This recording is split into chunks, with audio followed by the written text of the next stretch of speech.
pero me gustaría tener también la impresión de Marco sobre esta evaluación de la jornada electoral, tal vez pensando más, Marco, ¿qué percepción le deja la participación de la ciudadanía? A propósito de esto que acaba de decir Ana Lucía, de que ya estas elecciones han sido consideradas las más violentas en la historia, había estados, hemos sido testigos nosotros cuando estuvimos allá, en los que nos contaban que había mucha intimidación para que ciudadanos puedan salir y emitir sus votos en las urnas. ¿Qué impresión le deja la participación de los mexicanos en estos comicios? Bueno, primero quiero decir que en efecto, este domingo asistimos a uno de los momentos estelares del proceso electoral en relación con una operación de Estado, unas elecciones de Estado que nosotros en Etcétera advertimos justamente hace casi 3 años cuando Andrés Manuel López Obrador le levantó la mano y con eso también expresó a las correas transmisoras que son los medios de comunicación, su criatura política para sentarla como sea en la silla presidencial. Coincido con lo que dice Julio y Ana, sin lugar a dudas, en cada uno de los aspectos que señalan, pero al mismo tiempo me pregunto si eso es suficiente para explicar el apabullante resultado electoral, si el señalar ahí fundamentalmente la explicación de lo que pasó no implica estar perdiendo algunos elementos para entender esto. Es decir, creo que hay la necesidad de entender que el ciudadano común es el que votó en medio de 222 casillas que no se instalaron producto de la propia violencia, en medio de los más de 188,000 personas que han fallecido hasta ahora, en medio, en efecto, de esta situación de violencia y de intervención del gobierno. Nada más podemos entonces decir que 55,390,000 ciudadanos acudieron así como los roedores de la flauta de Hamelin a tirarse en el vacío y que nosotros, aquellos demócratas que clamamos porque hubieran contrapesos y en ese mismo terreno se salvara la propia democracia, somos víctimas de ese mismo plan malévolo del gobierno? Me parece que no. Me parece que junto con todos estos elementos que en efecto explican esta situación, vale la pena hacerse la pregunta central: ¿por qué el ciudadano vota como vota? ¿Por qué en efecto prefirió votar todo guinda? Porque además ni siquiera hubo un voto diferenciado, que es otra de las singularidades que diferencian de otros procesos electorales anteriores. Pues porque el descrédito de los partidos políticos opositores es tal que los ciudadanos decidieron no darles la oportunidad de la alternancia, habida cuenta el ejercicio de las políticas públicas en las que en sus responsabilidades cayeron, cuando desde la presidencia de la República hasta distintas otras instancias, gubernaturas, municipios, etcétera, etcétera, acometieron. ¿Pegaron o no en el ánimo social las expresiones de Marco Cortés cuando dijo que ya se habían repartido carteras y rectorías y notarías en Coahuila? ¿Pega o no el tipo de discurso pendenciero de Alejandro Moreno y también la cauda de expresiones de corrupción? Me parece que sí. Y me parece que vale la pena también atender y asumir el descrédito de los partidos políticos, que es un elemento más para entender lo que pasó. Y junto con ello también una campaña, y no lo estoy diciendo a toro pasado, eso incluso sería una vileza, sino que durante el propio proceso electoral lo advertimos desde la revista, etcétera, una campaña accidentada, una campaña tardía, poco coordinada, no respaldada por los partidos políticos, no siempre con un equipo heterogéneo que no se ponía de acuerdo, que entre ellos mismos tenían enormes diferencias que incluso a propósito las hicieron trascender en los medios de comunicación, con un discurso desilvanado, creyendo que con las ocurrencias y con las gracejadas se podía persuadir a la población.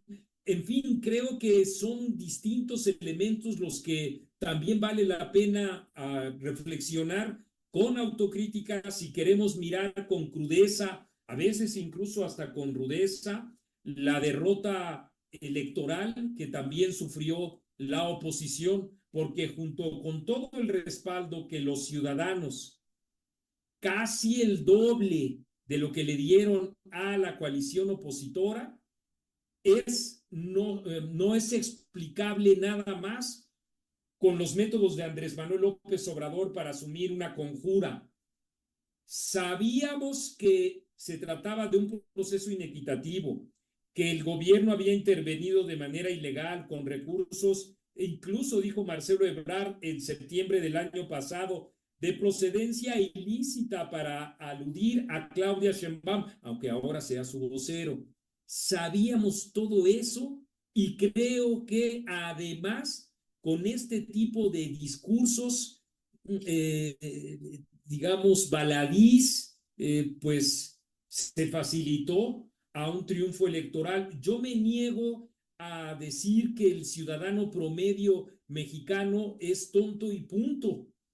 Más bien creo que pudo acometer la responsabilidad del voto a partir de sancionar al PRI y al PAN sobre todo, que me parece deben asumir ese mandato en las urnas con algo más que el deplorar la serie de trastadas y de inequidades en las que incurrió el gobierno federal.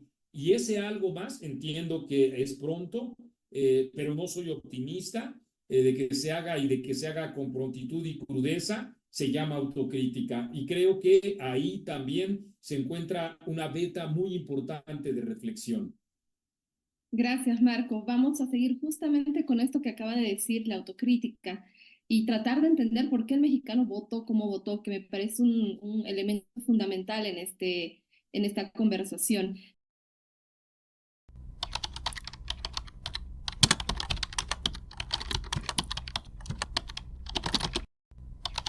¿A qué debemos estar alertas? ¿A qué debe estar alerta el pueblo mexicano? ¿Qué cambios ustedes consideran que se pueden dar, que son importantes o que van a ser trascendentales desde el Congreso para los próximos años? Marco, por favor.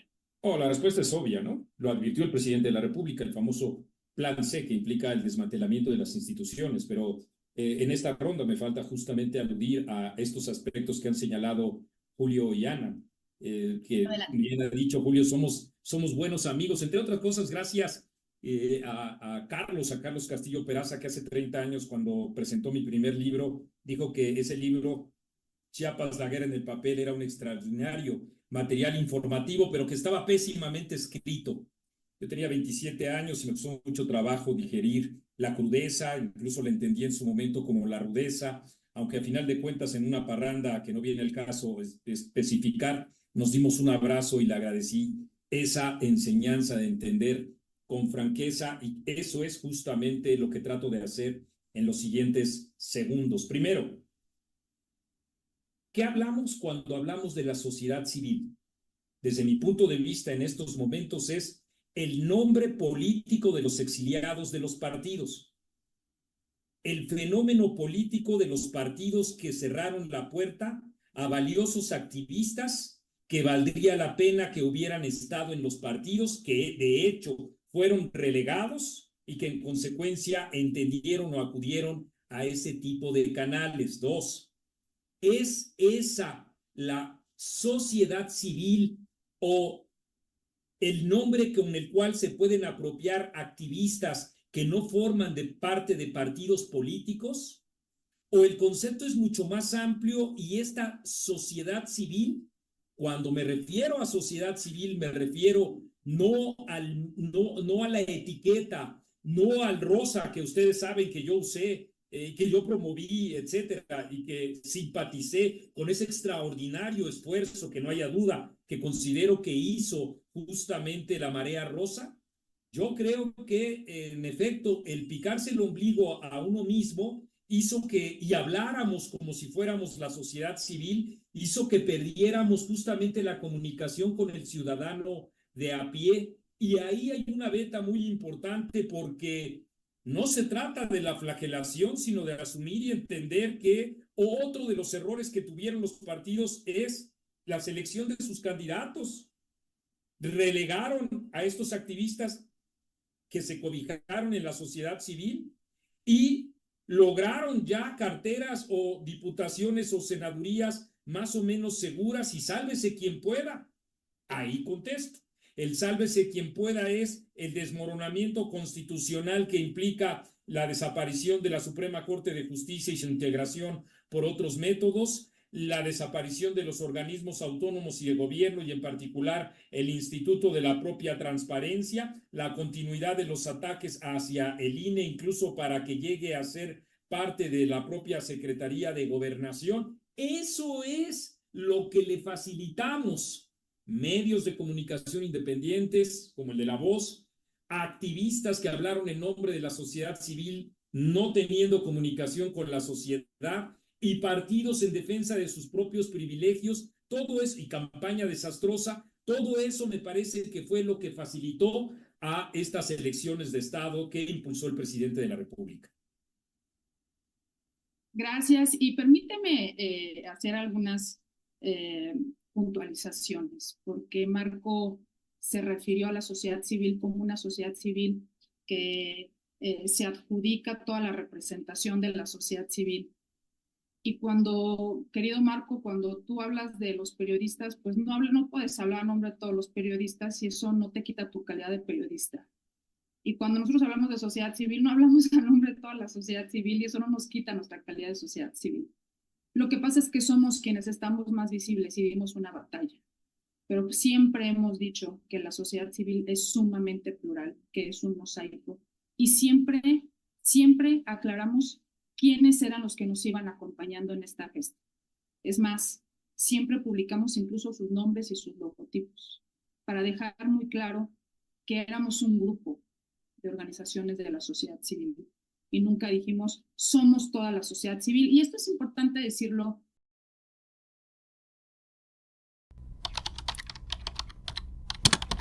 Y es tratar de evaluar este sexenio del presidente Andrés Manuel López Obrador. ¿Qué nos deja? Lo que ustedes digan. Voy a unir esto, Marco, a una consulta que justamente nos acaba de llegar y que nos dice, hay puntos en los que Claudia Sheinbaum y Andrés Manuel López Obrador chocan. Así que me gustaría empezar contigo, por favor, Marco. No, hay polémica y salvo lo que digan quienes están en estos momentos participando, el tema sigue. Y si no, bueno, entiendo y me ciño al tema específico que tú estás preguntando, Fabiola, pero hay cartas sobre la mesa que me parece que son importantes de recuperar, lo que ustedes digan. Pero aquí hay polémica. Adelante, Marco. Si quieres agregar algo, por favor. Muchas gracias. Quiero asumir primero que coincido con Julio cuando alude a que el andamiaje de la democracia que nosotros nos hemos dado es con partidos políticos y vale la pena fortalecerlos a partir de la propia autocrítica y eso que me parece que es fundamental.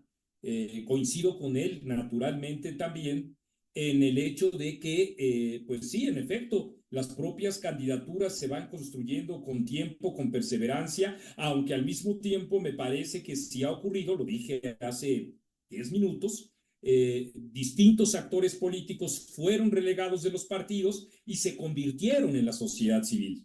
Es decir, con una trayectoria política en los partidos, hay que decir las cosas como son, porque si no nos volvemos en una esfera en donde hay una serie de personajes, periodistas, por ejemplo, que se sienten puros. Ahora hablaré del periodismo. O también hay ciudadanos que, como son de la sociedad civil y no son impolutos y no forman parte de los partidos, entonces son prácticamente inmaculados. Eso le ha hecho mucho daño a nuestro país. De tal manera que, digámoslo como es, las personas más visibles de esto que se ha apropiado con el nombre de sociedad civil, porque sociedad civil es un concepto. Es como si yo dijera, el periodismo soy yo, por supuesto que no. La sociedad civil soy yo, por supuesto que no. Pero cuando se habla solo en función de eso, del grupo de activistas que no habiendo tenido, por las razones que sea, cupo en los partidos políticos, generan una cosa que después dicen, no, pues es que nosotros no tenemos incidencia electoral. Claro que tienen incidencia electoral, pero es evidente que tienen, o sea, no me digan ustedes que exista ahorita una persona que habiendo puesto su pantera rosa haya votado por Claudia Sheinbaum, por Dios.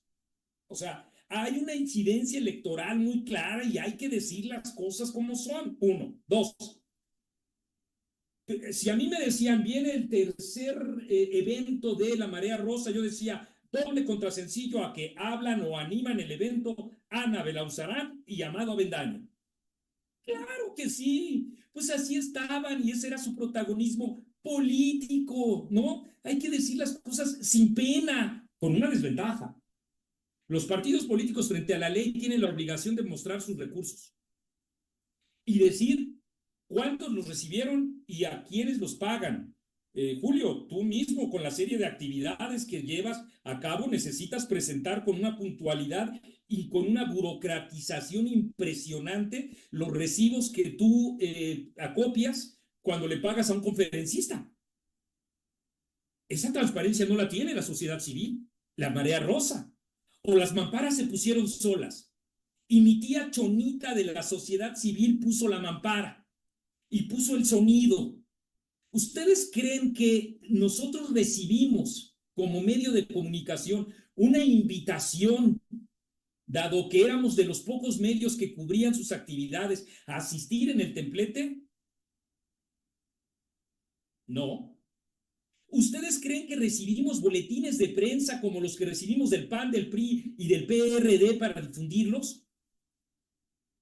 ¿Ustedes creen que debe o no regularse la propia sociedad civil para decir de dónde vienen sus recursos, sin pena?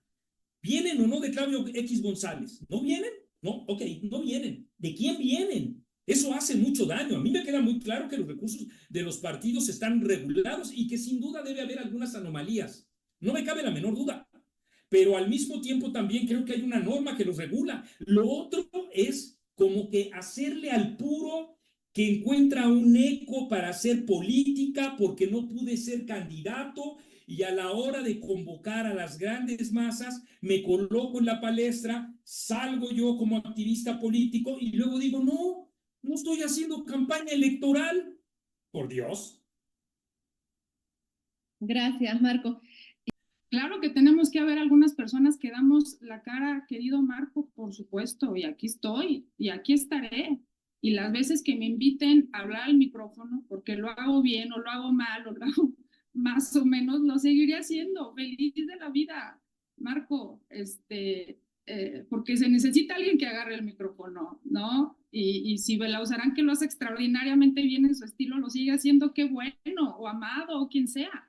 Es más, te quiero compartir, Marco, que en ocasiones nos cuesta trabajo encontrar a alguien que quiera tomar el micrófono, porque hablar en el Zócalo sí intimida a muchos. Pero la verdad es que me siento muy contenta de haber estado ahí y lo seguiremos haciendo. En verdad y con todas las fallas, por supuesto que tenemos y que seguiremos teniendo, ¿no? Y que deberemos ir corrigiendo en el camino. No somos una entidad de interés público y nos cuestionan acerca de los recursos de los que hacemos uso, pero la verdad es, te quiero decir, Marco, que esto nos ha costado a todos, nos ha costado a todos. Marco, voy contigo. ¿Hacia dónde va México? Primero quiero agradecer la prestancia con la que Ana Lucía, sigo manteniendo mis diferencias. Habrá algunos otros momentos, estoy seguro, de un intercambio igualmente provechoso porque la misma buena fe a mí también me anima y al mismo tiempo, desde luego, agradecer a Julio, con quien coincido en esencia en lo que él ha dicho, en particular la democracia sin partidos no existe y también un reconocimiento clarísimo a las luchas que ha tenido Acción Nacional y el desafío que se presenta para ese partido que entre los demás a mí me parece es el único que tiene mayores posibilidades de asumir con seriedad su propia reforma y su propio despliegue para, como él mismo ha dicho, de peores, y en efecto sí, de peores situaciones han estado ellos mismos en toda su trayectoria, pensemos en el 38, en fin, tantos momentos que ahora el tiempo no lo permite decir.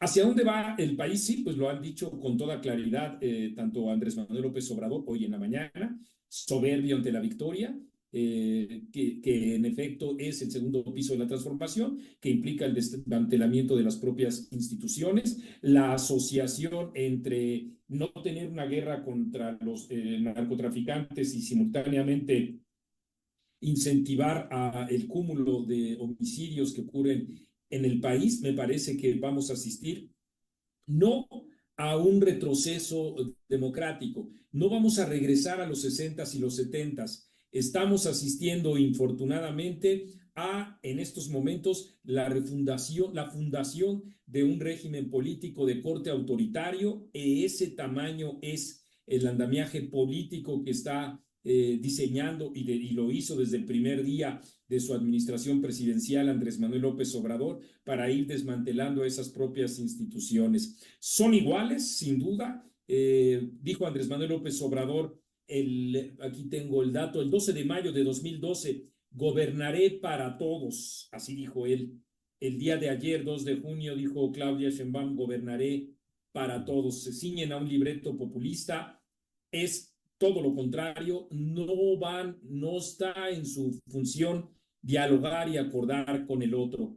El tiempo fue muy rápido, faltó incluso también para explicar la situación que vivió el país en MC, que me parece, un factor que formó parte de la operación política del presidente de la República para acordar con el propio dueño de ese partido una candidatura que arrebataría a fuerza de confusión y de críticas a la propia candidata de la coalición opositora, de minar, quiero decir, los votos y de captar también muchos otros tantos, y que jugó, me parece, un papel vergonzoso para este triunfo igual de la autoproclamada 4T.